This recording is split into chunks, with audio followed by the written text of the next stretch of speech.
ইয়া আইয়ুহাল্লাযীনা আমানু ইসতাঈনু বিস-সাবরি ওয়াস-সালাহ ইন্নাল্লাহা মা'আস-সাবিরিন।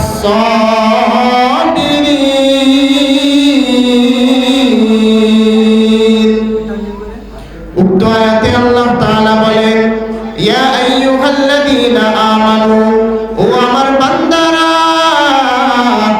তোমরা আমার কাছে সাহায্য প্রার্থনা করো।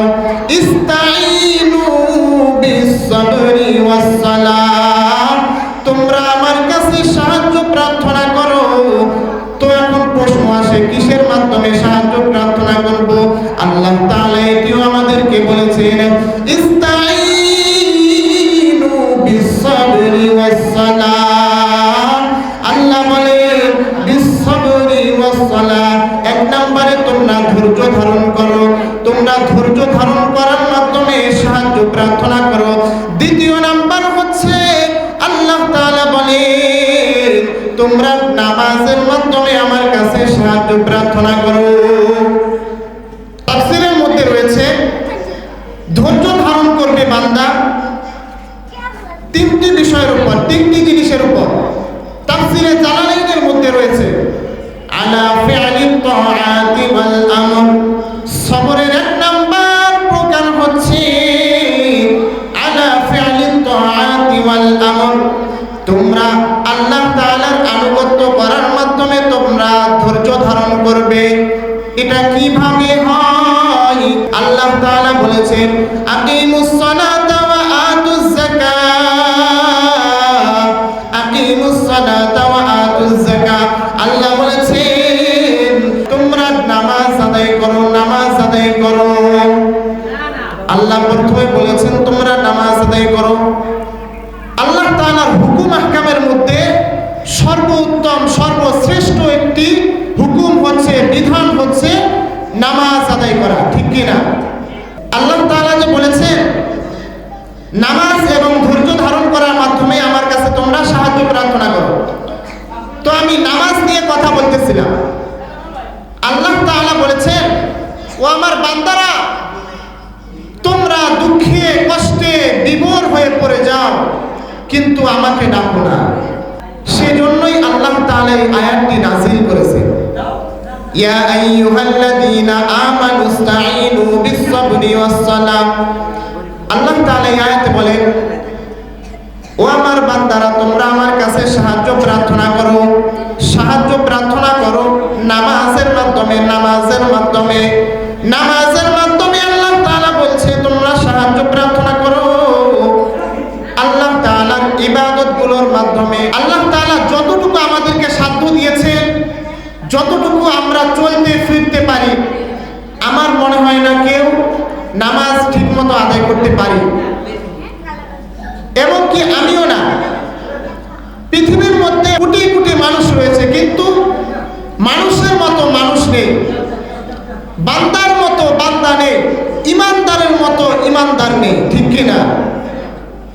কেউ বুকে হাত দিয়ে বলতে পারবো না যে আমি খাঁটি ইমানদার, কেউ বুকে হাত দিয়ে বলতে পারবো না যে আমি 5 ওয়াক্ত নামাজ এমনভাবে আদায় করে যে আল্লাহ তাআলার আরশে আযীম পর্যন্ত আমার এই নামাজটা পৌঁছায়। কি কেউ বলতে পারবো? কেউ বলতে পারবো না। কিন্তু আল্লাহ তাআলা পৃথিবীর মধ্যে মানুষ যে দুঃখ নিয়ে কষ্ট নিয়ে বসবাস করে, এর মধ্যে এই দুঃখ কষ্ট থেকে বাঁচার মাধ্যম, পরিত্রাণ পাওয়ার মাধ্যম আল্লাহ তাআলা বানিয়েছেন নামাজকে। আল্লাহ তাআলা বলেছেন, ও আমার বান্দা, তোমরা নামাজের মাধ্যমে আমার কাছে সাহায্য প্রার্থনা করো। তোমরা যখন দুঃখে কষ্ট বিমূঢ় হয়ে পড়ে যাও, তোমাদের অন্তরের মধ্যে যখন শান্তি থাকে না, তোমাদের বাড়ির মধ্যে যখন শান্তি নাই, যেই শান্তির পিছনে পৃথিবীর এমন কোনো মানুষ নাই যে ছোটে না। আল্লাহ তাআলা বলেন, ও আমার বান্দা, রাত্রেবেলা যখন তুমি ঘুমিয়ে যাও, রাত্রেবেলা যখন নিঝুম নিথর নিস্তব্ধ হয়ে যায়, আমি আল্লাহ তোমার ডাকে সাড়া দেওয়ার জন্য প্রথম আসমানে চলে আসি। আল্লাহ বলেন আমি প্রথম আসমানে চলে আসি, প্রথম আসমানে আসার পর আমার বান্দাদেরকে ডাক দিতে থাকি, তোমাদের কার কি প্রয়োজন আছে আমার কাছে চাও, তোমরা কার কি প্রয়োজন আছে। কেউ অশান্তি, কার দিলের মধ্যে শান্তি নাই, কার ঘরের মধ্যে শান্তি নাই, কার বাড়ির মধ্যে শান্তি নাই, কার অন্তরের মধ্যে প্রশান্তি নাই।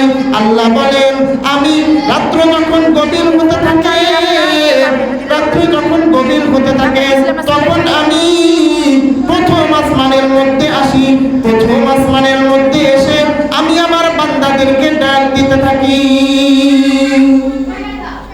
ওরে নবীর উম্মতের দল, ওই রাত্র যখন গভীর হয়ে যায়, রাত্র গভীর হওয়ার সময় আমরা কে কি আল্লাহ তাআলার ডাকে সাড়া দেই কেউ বলতে পারবো না। আল্লাহ তাআলার ডাকে সাড়া দেওয়ার মতো একজন বান্দাও নাই। আল্লাহ তাআলা তো হাজার হাজার কোটি কোটি, আল্লাহ তাআলা কোটি কোটি বার আল্লাহ তাআলা ডাক দিতে থাকে, কিন্তু আল্লাহ তাআলা এই কোটি কোটি কোটি কোটি বান্দাদের থেকে এমন একটি বান্দা নাই যে আল্লাহ তাআলার ডাকে সাড়া দিবে। আল্লাহ তাআলার ডাকে যেই বান্দাটি সাড়া দেয় সেই হচ্ছে পৃথিবীর মধ্যে সর্বশ্রেষ্ঠ বান্দা। যদি ওই বান্দার মতো শ্রেষ্ঠ বান্দা সবাই হতো, তাহলে ওই বান্দার মতো শেষ রাত্রে উঠে আল্লাহ তাআলাকে ডাকতো, ঠিক কিনা? তো আল্লাহ তাআলা রাত্রবেলা যখন গভীর হতে থাকে, আল্লাহ তাআলা বান্দার কাছাকাছি হতে থাকে।